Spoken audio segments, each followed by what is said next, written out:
It is my absolute pleasure to bring on board to Thoroughfare this afternoon Romeo Candido and Carmen de Jesus. They are co-creators of this musical. What a stellar and provocative piece to dig into. How did you get into it? What's your personal connection?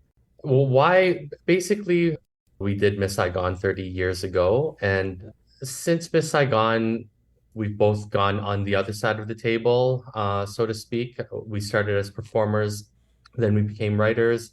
I became a director. And once the video of the dancing inmates went viral, I think in the first part of my career, we were constantly trying to educate people on what Filipino was. You Mm-hmm. know, like in 2009 and 2008 and before YouTube, there was a lot of explaining and hand-holding and telling people what Filipino was. And so when the Dancing Inmates video came out, it was an opportunity to work on something where people already knew what the Filipino was. There was no explaining of the Filipino-ness because it was a video that went viral. Carmen and I are longtime Michael Jackson fans. We saw these inmates dancing to Michael Jackson.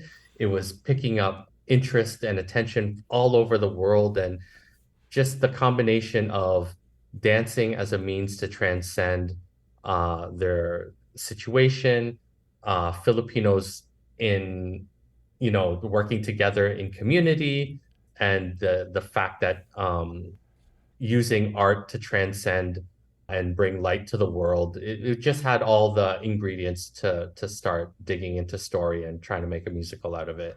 So when you talk about the fact that Tagalog was perhaps not the second language in this country or the anointed language of this Mhm. country, and people not understanding what Filipino-ness is, perhaps, you're dealing Mhm. with a certain sector of the population, approximately 1,500 inmates, in a hardcore institution. This is they don't play with the inmates with kid gloves. These are people who are a long time inmates, and many of them will be lifers. Yeah. So what was it like to tread into that? Did you actually go to Cebu prison and talk to some of Yeah, the incarcerated inmates? we did. We went to the CPDRC, the Cebu Provincial Detention Rehabilitation Center in Cebu. We had done workshops of the show prior. Then we got some funding from the National Creation Fund from Ottawa. And with that money, we took a research trip and we spent like a week at the CPDRC interviewing people from the original phenomenon, people from the subsequent prison dancing groups. We interviewed the choreographer. We did really heavy research, and it kind of confirmed some things that we wanted to do. We want to get to the humanity behind the phenomenon. And so when meeting with the inmates, we got to get stories from the queer inmates, from the straight inmates, from the people who participated into with the dance. And it's not like we needed connections to get in, but it's not it's not a nice jail at all. It is a third world detention center. So it's a bit rough over there. Yeah, it looks very gritty. Certainly, as a space, it's amazing how they're able to be the proverbial swan and come out of that and find a way into their own humanity. Without giving too much away, how does the story diverge from what happens at Cebu prison? Well, we developed an alternate origin story to how the dancing came to be. And so that's one of the divergences, is that the original true life story was very warden centric, warden forward. He was the one who wanted to do it.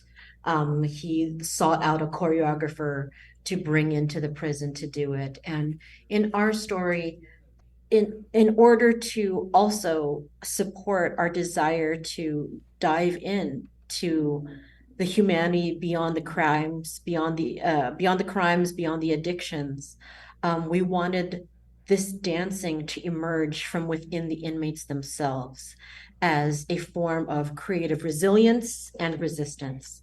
So that's one of the pretty big divergences that our version has from the true story. Is there a redemptive kind of quality to it then, as far as the prisoners are concerned, as far as the protagonists are concerned? Yes, yes. We're looking at dance, art, music as a way to access a sense of liberation and embodied liberation that and the message being that you can access that wherever you are, even if you are in a prison.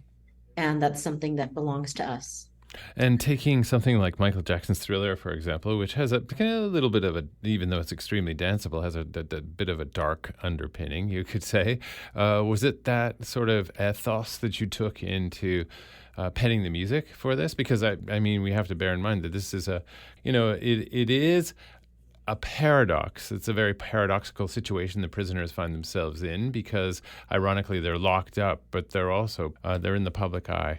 For the music, it's been a 12-year process, but the music is deeply steeped in 1990s Black soul singers and R&B, 1990s house music with I think Chicago house was one of the influences. We want to make a musical where people would leave dancing. We want to make a musical where people felt expanded and happy. And even though the subject matter is dark, even though some of the crimes are dark, even though there are dark moments in this musical, we still wanted to work with the musical as in what we like in musicals. We want to be able to leave singing a song. We wanted to leave with our audience feeling that they too have the freedom to express themselves in dance. We're not doing a history lesson. We're not doing. It's not a documentary. It's not about a documentary. No, and because it also works in allegory. Because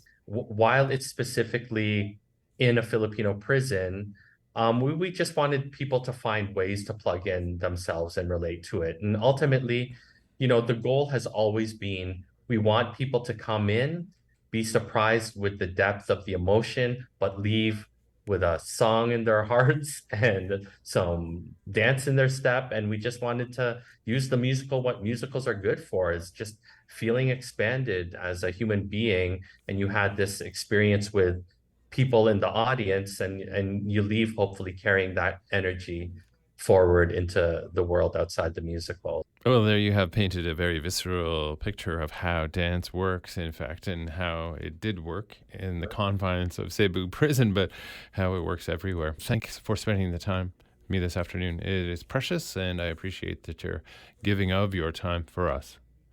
One thing to go out of, CKUA has a huge library. Can I play a piece of music for you? Yes, you can. Man in the Mirror, if you're going to. Yeah, Man in the Mirror, I think would thematically aligned with what we're doing over here. I just love that song too.